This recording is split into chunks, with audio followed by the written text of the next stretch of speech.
بسم اللہ الرحمن الرحیم۔ دل بڑا کرو، باتیں تو ہر کوئی بڑی کرتا ہے۔ بغیر لباس کے آئے تھے اس جہاں میں، بس ایک کفن کی خاطر اتنا لمبا سفر کرنا پڑا۔ حسد کرنے والوں کے لیے بد دعا کی ضرورت نہیں ہوتی ہے، وہ تو پہلے ہی حسد کی آگ میں جل رہا ہوتا ہے۔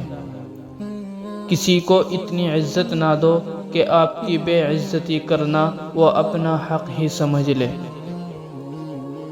اگر انسان کو گناہ سے شرمندگی نہیں تو توبہ سے کیا شرمندگی۔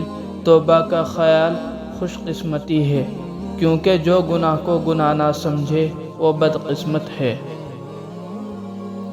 لوگ اچھے پڑھنے اور اچھے لکھنے والے کو قابل انسان سمجھتے ہیں، جبکہ حقیقت میں قابل وہ ہے جو اچھا سوچے اور اچھا بولے۔